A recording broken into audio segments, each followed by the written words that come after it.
एक नई वीडियो के साथ आज मैं फिर हाजिर हूं, आपका होस्ट और दोस्त विक्रांत जोशी आपका स्वागत करता हूं मेरे रिव्यू मास्टर में, जिसमें हम लेके आते हैं वर्ल्ड अफेयर्स और डिफेंस की दिन भर की टॉप खबरें। तो चलिए जान लेते हैं। अपनी सबसे पहली खबर की बात करेंगे तो वो प्रेडिएटर ड्रोन की तरफ से निकलकर सामने आ रही है। MQ-9 ड्रोन की तरफ से निकलकर सामने आ रही है। इसका एक सी गार्डियन वेरिएंट हम लोग ऑलरेडी इस्तेमाल करते हैं, इंडियन नेवी में इस्तेमाल करते हैं और लीज पर लिया हुआ था। इंडियन नेवी इससे काफी खुश थी, इसलिए इस प्रोसेस को, इसकी खरीद की प्रोसेस को धीरे धीरे और आगे बढ़ाया जाने लगा। और अब जब चीन के साथ हमारा स्टैंड ऑफ चल रहा है तो इस ड्रोन की आवश्यकता सबसे ज्यादा पड़ रही है। 30 इस प्रकार के ड्रोन की लेने की जो संभावनाएं थी वो 2016 से ही जताई जा रही थी। कभी अमेरिका की तरफ से उनकी संसद में इसको पास करवाया जाता था और उसके बाद भारत के द्वारा एक्सेप्टेंस ऑफ नेसेसिटी दिया गया, पर भारत की तरफ से कभी भी ऑर्डर नहीं दिया गया। ये कंफर्म था कि ऑर्डर दिया जाएगा, पर अब अगले हफ्ते ही इस पर अंतिम निर्णय होने वाला है और यह माना जा रहा है कि 30 हम इस प्रकार के ड्रोन खरीद लेंगे।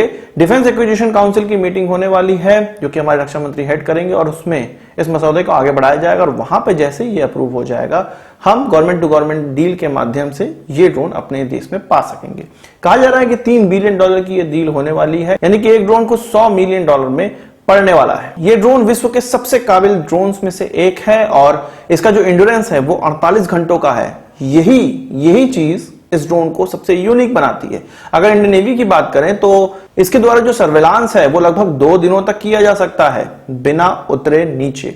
तो आप समझ सकते हैं कि कितनी पैनी नजर किसी दुश्मन पर रखी जा सकती है। इसका जो पेलोड कैपेसिटी है वो भी लगभग 2 टन के है, जिसमें इसका वजन और इसके द्वारा ले जाए जाने वाला वजन कुल 2 टन का है, यानी कि 1.6 टन तक ये कोई पेलोड ले जा सकता है। इसमें बड़े कैमरे भी हो सकते हैं, इसके अलावा हथियार भी हो सकते हैं। खास बात यही है कि ये हथियार लॉन्च करने वाला ड्रोन है। इसमें 9 हार्ड पॉइंट हैं और कई अलग अलग प्रकार के बम्स इसके द्वारा ले जा सकते हैं। इसमें हेलफायर मिसाइलें भी ले जाई जा सकती हैं। तो ये जो ड्रोन है वो विश्व के सबसे उन्नत ड्रोन्स में से एक है। भारत को ये प्राप्त होने वाले हैं, बस भारत की अगले हफ्ते हाँ की जरूरत है। वहीं 100 मिसाइल या 100 बम के बारे में हम लोग जानते हैं जो कि DRDO द्वारा बनाया जाता है।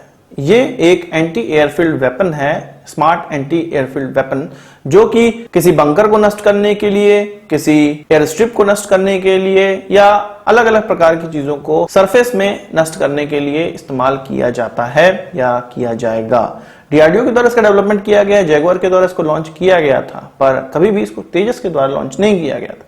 अब ये खबर निकलकर सामने आ रही है कि तेजस के साथ इसका इंटीग्रेशन स्टार्ट कर दिया गया है और इस साल के अंत तक इसका ट्रायल कर लिया जाएगा। इसके द्वारा लगभग 100 किलोमीटर तक की मारक क्षमता प्राप्त होती है और ये ग्लाइड करते हुए अपने टारगेट को नष्ट करता है। हमने इसकी कई वीडियो भी देखी है पुराने समय में जब इसको जैगुआर से लॉन्च किया गया था, पर यह पहली बार होगा कि तेजस के द्वारा इसको लॉन्च किया जाता है। वही बात कर लेते हैं, पाकिस्तान से रिलेटेड कुछ खबर निकल कर आई है जो कि भारत के बारे में उन्होंने कहा है। उनके इमरान खान ने कहा है, हमको लगता है कि 7 बजे शाम के बाद उन्होंने ये सारे बयान दिए हैं और ऐसा लगता है कि नशे में शायद बयान दिया गया है। वो अफगानिस्तान के कुछ पत्रकारों के साथ मुखातिब थे और उनके द्वारा ये कहा गया कि ये जो तालिबानी है ये एक सिविलियन है, टेररिस्ट नहीं है, वो सिविलियन है। उनकी एक नई थ्योरी निकलकर सामने आई जो कि वो कश्मीर के लिए लगाते हैं। उनका ये कहना है कि ये जो हमारे वहां रिफ्यूजी कैंप है वहां पे जो सिविलियंस हैं उनमें से ही लोग टेररिस्ट बन के अफगानिस्तान जा रहे हैं। अब हम कैसे किसी को पकड़ के मार सकते हैं या किसी को डिटेन कर सकते हैं, हमें तो समझ ही में नहीं आ रहा कि इनमें से कौन टेररिस्ट है और कौन सामान्य सिविलियन है। इनमें कौन सा टेररिस्ट है हमें समझ में नहीं आ रहा और ये कहना गलत है कि पाकिस्तान तालिबानी टेररिस्टों की सेंचुरी है। ये जो बात थी वो अफगानिस्तान के प्रेसिडेंट ने कही थी, ताशकंद में कही थी और इमरान खान के सामने कही थी। इमरान खान इसको और आगे बढ़ाते हुए ये कहते हैं कि भाई पाकिस्तान क्यों अफगानिस्तान में डिस्टेबलाइजेशन चाहेगा।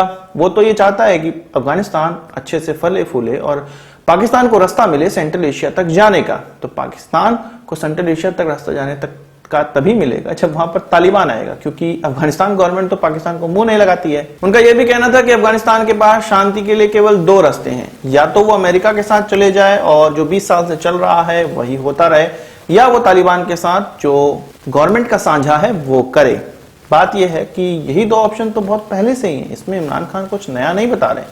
जो अमेरिका वाला ऑप्शन था उसके साथ ऑलरेडी अफगानिस्तान गया हुआ है। अमेरिका वहां से निकला है तो केवल अपने सैनिकों को निकाला है, अपने हथियारों को नहीं निकाला है। हथियार अभी भी वहां पर उनके जा रहे हैं, एयर स्ट्राइक कर रहे हैं और हमने कई बार देखा है कि अमेरिका के जो बॉम्बर हैं वो पाकिस्तानी एयर स्पेस से होकर गुजर रहे हैं, अभी भी गुजर रहे हैं, आज भी गुजर रहे हैं और कल भी गुजर रहे थे। इसके बाद इमरान खान भारत पर आए। उनका यह कहना है कि भारत के साथ पाकिस्तान तो अच्छे रिश्ते चाहता है, पर भारत में जो आरएसएस आइडियोलॉजी वाली जो गवर्नमेंट है वो ये नहीं होने दे रही है। तो क्या पाकिस्तान के जो साथ जो रिश्ते हैं वो क्या हमारे कुछ 6 साल 7 साल में खराब है? जब मनमोहन सिंह सरकार थी तब क्या था? तब क्या आरएसएस की सरकार चल रही थी, या उससे पहले भी कुछ 70-65 सालों से ये जो पाकिस्तान के साथ भारत के रिश्ते खराब हैं वो क्या आरएसएस के आइडियोलॉजी की वजह से खराब है? इसके अलावा वो एक मिथ भी दूर करना चाह रहे हैं। वो ये कह रहे हैं कि ये मिथ भारत का फैलाया हुआ है कि पाकिस्तान में एक मिलिट्री बैक्ड गवर्नमेंट चलती है, एक मिलिट्री की बनाई हुई गवर्नमेंट चलती है। तो वो तो चलती ही है। अभी जो पीओके में चुनाव हुए उसमें सीधे सीधे मिलिट्री का हाथ था, और जो बैलेट बॉक्स को ले जाती हुई गाड़ियां थी आर्मी की, उसमें पीटीआई के झंडे लगे हुए थे। साफ साफ बता रहा है कि पीटीआई और आर्मी का गठजोड़ है और आर्मी की बैक्ड गवर्नमेंट ही वहां पर चलती है। इसमें किसी को भ्रांति बिल्कुल नहीं होनी चाहिए। इमरान खान हर चीज झूठ बोलते हैं, ये चीज भी वो झूठ बोल रहे हैं। वही भारत की विदेश मंत्रालय का नया बयान निकलकर सामने आया है। उनका यह कहना है कि ये जो पीओके में चुनाव हुए हैं, ये जो illegally occupied Jammu and Kashmir है पाकिस्तान के द्वारा, उसमें जो चुनाव हुए हैं वो उनके ऑक्युपेशन को छुपाने के लिए किया गया है। वो ये दिखाना चाह रहे हैं कि भाई ये तो आजाद जगह है, यहाँ तो चुनाव होता है, यहाँ पे तो पाकिस्तान का किसी प्रकार से हस्तक्षेप नहीं है।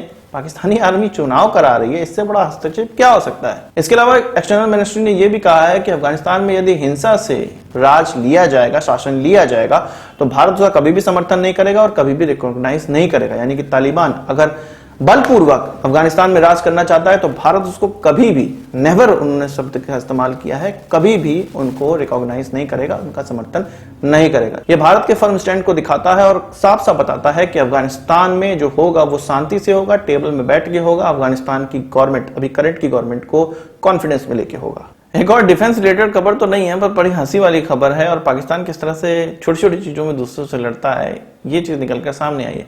अभी हम लोगों ने ये सुना था कि उज्बेकिस्तान के साथ पाकिस्तान ने एक करार किया हुआ है कि वो बाबर पे फिल्म बनाएंगे। तो बाबर पे जब फिल्म बनाना था तो उसमें मुगलों को दिखाना था। उसमें पाकिस्तान ने ये कहा था कि 50-50% पाकिस्तानी और उज्बेकिस्तानियों को मुगल बना के दिखाया जाएगा। उसमें बाबर कौन बनेगा? पाकिस्तान ने कहा कि हमारे देश के बाबर बनेंगे, हमारे देश के लोग बाबर बनेंगे, और उसमें उज्बेकिस्तान ने यह कहा है कि भाई हमारे देश के बाबर बनेंगे। अब बाबर बनने में लड़ाई हो गई है। दूसरी बात यह है कि उज्बेकिस्तान ने यह कहा है कि पाकिस्तानी डायरेक्टर हो सकता है, पाकिस्तानी सिनेमेटोग्राफर्स हो सकता है, और भी सब हो सकते हैं, पर बाबर तो हमारे देश का बनेगा। और अब हम देखेंगे आधुनिक उज्बेकिस्तान का पाकिस्तान में इन्वेजन, और वो इस प्रकार के इन्वेजन कि उज्बेकिस्तानी पाकिस्तानियों को बाबर भी बनने नहीं दे सकते हैं। उनको बाबर पे बहुत फक्र है और पाकिस्तानियों को भी बहुत फक्र है, वो बाबर बनना चाहते हैं। इसके अलावा चाइनीज कम्युनिस्ट पार्टी की जो 100 साल पूरे हुए हैं उनकी एम्बेसी के द्वारा ये मनाया जा रहा था, उसमें हमारे कम्युनिस्ट पार्टी के लोग पहुंचे हुए हैं। उसमें सीताराम येचुरी और अन्य गणमान्य नेता पहुंचे हुए हैं। इनके बारे में क्या कहना है कमेंट बॉक्स में जरूर बताइएगा। मैं कुछ नहीं कहने वाला, मुझे केवल न्यूज देनी थी। आज की इस वीडियो के लिए बस इतना ही। आशा करता हूं वीडियो पसंद आएगी। आप इसको बड़ा आसान जरूर देंगे। इस वीडियो संबंध कोई सवाल सुझाव हो कमेंट बॉक्स में जरूर लाइएगा, और यदि आपने हमारे चैनल को सब्सक्राइब नहीं किया उसे भी कर लीजिए, क्योंकि हम इस प्रकार की वीडियो लाते रहते हैं। नमस्कार, थैंक यू, जय हिंद।